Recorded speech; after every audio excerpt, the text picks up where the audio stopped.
Yo les gars, bonjour à toutes et à tous. Alors avant que je me lance dans le vif du sujet, je vous invite à vous abonner à la chaîne les gars, c'est hyper important, c'est vraiment la meilleure des manières de me soutenir, pardon. N'hésitez pas également aussi à activer la cloche des notifications et si c'est le cas bien sûr à aimer la vidéo. Ça c'est le minimum les gars et c'est vraiment incroyable pour moi. Alors aujourd'hui on attaque la presque fin de ma tier list, je pense que c'est l'avant-dernier épisode, hein, il reste encore quelques animés à traiter mine de rien. Donc je vous invite à vous poser, hein, tranquillement. Petit bol de céréales ou petit sifflard verre de vin rouge, hein. Tu fais ce que tu veux, hein, devant mes vidéos, c'est aussi chez toi. Et on y va. On commence tout de suite ici les gars avec Naruto.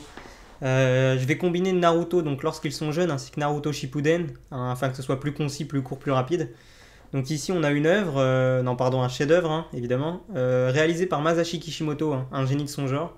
Donc je vais pas m'attarder très longtemps sur Naruto, hein, parce que c'est vraiment l'animé je pense qui a fait découvrir les mangas à beaucoup de monde, tel que moi par exemple.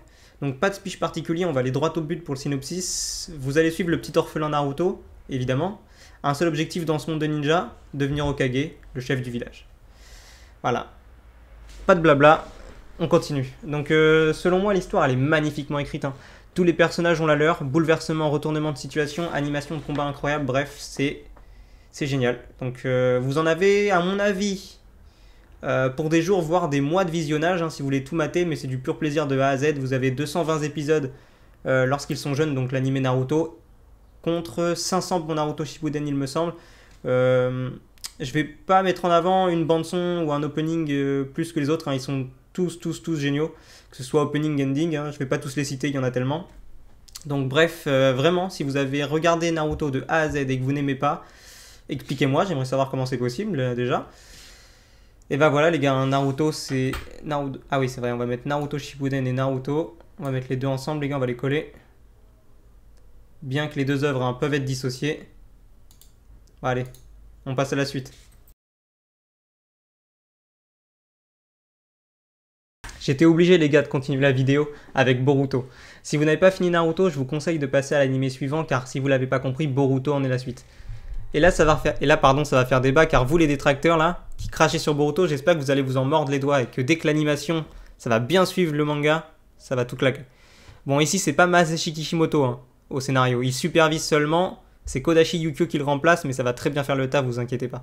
Donc comme son aîné Naruto, pardon, waouh, comme son aîné Boruto, c'est un shonen d'action, d'aventure et de fantasy qui touche pour thème, tel son prédécesseur, arts martiaux, combat, guerre, ninja. Donc l'histoire elle se concentre sur Boruto Uzumaki, hein, apprenti ninja aux côtés de Mitsuki et Sarada Uchiha, qui ne voit pas le monde de la même manière que son père, le 7ème Hokage. Boruto va alors tout faire pour trouver sa place et surpasser son père. Voilà, ça c'est le synopsis les gars. Donc oui, ceux qui l'ont maté ils le savent, hein, sur 150 épisodes on a eu presque que des hors-séries, et on a un vide total de scénar. Hein. En vrai j'abuse un peu, il y a eu quelques épisodes sympas avec l'arc de l'examen des Chunin, hein, qui nous amène à des situations stylées entre Otsutsuki et Kage. Mais bon, sur 150 épisodes, je comprends que les gens soient déçus. Mais là, les gars, je vous invite à vous tenir prêts. Parce que là, je crois, il me semble que ça démarre cette semaine à l'heure où je tourne la vidéo, ou alors peut-être la semaine prochaine. Le manga, il va enfin être suivi en animé, et ça va être lourd. L'organisation Kara va rentrer en scène et ça va faire du bien. On va enfin avoir le droit à une suite travaillée avec du suspense, des révélations, comme par exemple sur l'œil de Boruto. Donc évidemment, si je devais noter les 150 premiers épisodes de l'anime, c'est majoritairement inintéressant, hein, sauf quelques exceptions. Cependant, n'oubliez pas que dans Naruto aussi, on a eu le droit à de nombreux hors-séries. Hein. N'oubliez pas aussi que c'est la suite d'une œuvre planétaire et que j'ai la certitude, les gars, faites-moi confiance que ça va être excellent. Donc pour conclure, les gars, pour l'instant, Boruto, c'est intéressant, c'est tout, tu vois. Mais moi qui lis le manga, je vous assure qu'il va prochainement vraiment tout claquer, ok? Faites-moi confiance.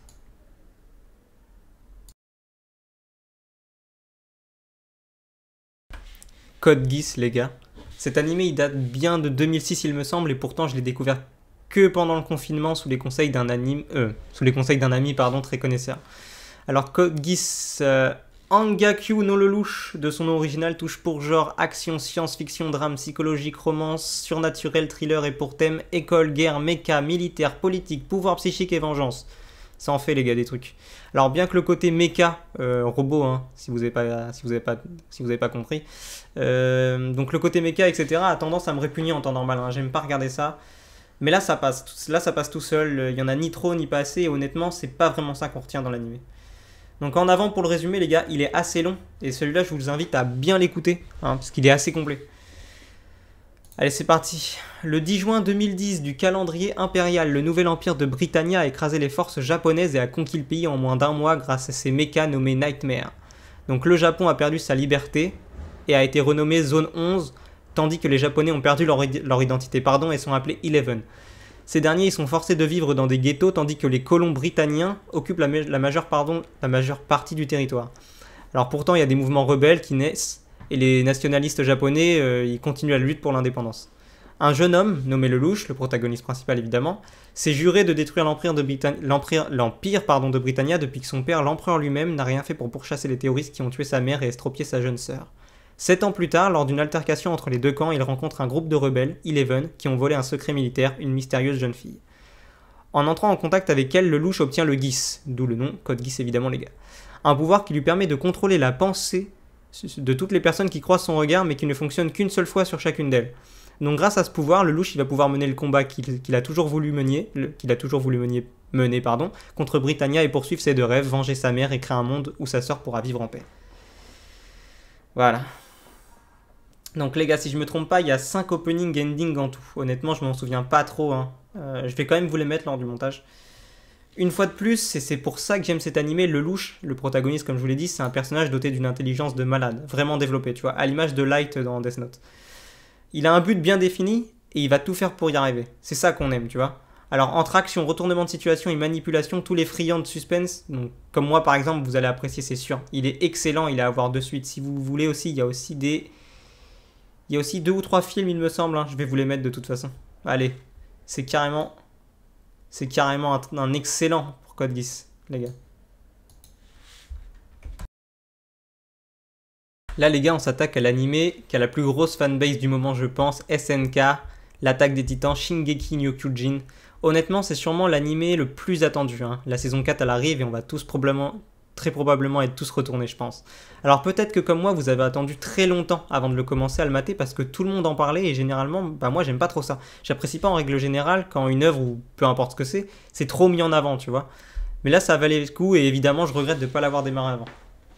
Donc SNK, Shingeki no Kyojin, est un shonen qui touche pour genre action, drame, horreur, épouvante, mystère, psychologique, surnaturel, thriller et pour thème, gore militaire, post-apocalyptique, et honnêtement, il pourrait se retrouver dans les seinen. Hein. Donc en résumé, on va le faire vite fait. Il y a 107 ans, les titans, ils ont presque exterminé la race humaine. Ces titans mesurent principalement une dizaine de mètres et se nourrissent d'humains. Donc les humains ayant survécu à cette extermination ont construit une cité fortifiée avec des murs d'enceinte de 50 mètres de haut, tu vois, pour se protéger des titans. Donc pendant 100 ans, les humains ils ont connu la paix. Ici, nous allons suivre le jeune Eren Yeager. C'est un jeune garçon qui rêve de sortir de la ville pour explorer le monde extérieur. Il mène une vie paisible avec ses parents et sa sœur Mikasa dans le district de Shiganshina. Un jour, dans l'année 845, un titan de plus de 60 mètres de haut apparaît et il démolit une partie du mur du district de Shiganshina et provoque une invasion de titans. Donc Eren y verra sa mère se faire dévorer sous ses yeux sans rien pouvoir faire et il décidera après ces événements tragiques et traumatisants de s'engager dans les forces militaires de la ville avec pour but d'exterminer tous les titans qui existent. Voilà. Alors cet animé, il est réalisé par le studio Wit Studio. Et c'est un régal de bout en bout, hein. L'animation elle est parfaite. Il me semble également que les premières saisons elles sont dispo sur Netflix aussi si jamais. Donc vraiment quand je l'ai découvert, je m'attendais pas à une intrigue pareille. Hein. Franchement, si vous ne connaissez pas, vous allez vraiment être bluffé entre complot, scène trash, évolution des personnages, il y a vraiment de quoi faire et c'est un pur plaisir. Si vous voulez vous y jeter, en ce moment vraiment, là il y a 3 saisons disponibles, la 4e elle est vraiment pour bientôt, octobre 2020 il me semble. C'est vraiment un animé doté d'un potentiel incroyable, hein. Bon il l'a déjà prouvé. Et honnêtement la bande son elle est ouf, mais je vais en tenir qu'un, c'est vraiment le premier opening et c'est vraiment déjà un classique, hein. C'est Guren no Yumiya, c'est de Revo interprété par Linked Horizon. Prenez le temps de le découvrir les gars si c'est pas encore fait. Franchement SNK, c'est une pure tuerie. Pour conclure les gars, la partie 3 de ma tier list, on s'attaque à Mirai Nikki. Donc les gars, je sais plus à quel âge je l'ai découvert celui-là, mais je peux vous dire déjà en amont que la fin, jamais vous allez la prévoir. Cet animé, il dispose d'une seule saison de 25 épisodes. Il est apparemment considéré également aussi comme un shonen. Il touche pour genre action, drame, mystère psychologique, romance, surnaturel, thriller et pour thème assassinat, gore, détective, mort, survival game, terroriste et vengeance. Ouais, ça aussi, là aussi, ça en fait des trucs, tu vois. Donc l'histoire elle nous entraîne dans le quotidien de Yukiteru Amano, un jeune adolescent solitaire se renfermant sur lui-même afin de se détacher de la réalité. Il préfère se réfugier dans son monde avec ses amis imaginaires plutôt que d'essayer de s'en faire dans la vraie vie. Seulement un jour, sa vie elle va complètement basculer lorsque Deus, l'une de ses créations, elle se révèle être plus qu'un être imaginaire. Deus offre alors à Yukiteru la possibilité de voir dans le futur. Deus, c'est un dieu qui décide de céder sa place à celui qui survivra à son jeu de survie impitoyable. Donc honnêtement, les gars, je trouve que le synopsis, il a l'air incroyable de ouf. En vrai, quand tu le lis comme ça, tu sais, c'est un gamin un peu triste, un gamin renfermé qui a la possibilité de voir toute sa vie, mais en fait transformée de bout en bout, tu vois. Et pourtant, dans mes souvenirs, le côté romance que j'apprécie pas du tout dans les animés, là, il était pourtant bien présent. C'est pour ça que c'est un shonen, mais moi, je l'aurais pas classé là-dedans. Euh, donc je pense pas être objectif parce que vraiment je l'ai regardé il y a très longtemps et pour les souvenirs que j'ai, l'anime il est juste correct et je vous le conseille seulement si vous avez rien d'autre en suspens. Donc Mirai Nikki, allez le checker, vraiment checkez-le. Si vraiment vous avez rien d'autre à voir, pour moi il est juste bien intéressant, mais voilà, je suis pas 100% objectif, je m'en souviens pas trop. Faites-vous votre propre avis les gars, ok? On est à la fin de la vidéo les amis, on y est presque, c'est bientôt terminé. Prochainement sort le dernier épisode et ça fait du bien parce que là vraiment ça devient long, hein, honnêtement. Et encore une fois, je vous invite à vous abonner, il n'y a rien de plus important. Si ça vous a plu, aimez la vidéo les gars, c'est cool. Si, je sais pas, si vous êtes des oufs, partagez-la aussi. Je vous remercie tous, à bientôt les gars. Abonne-toi chacal.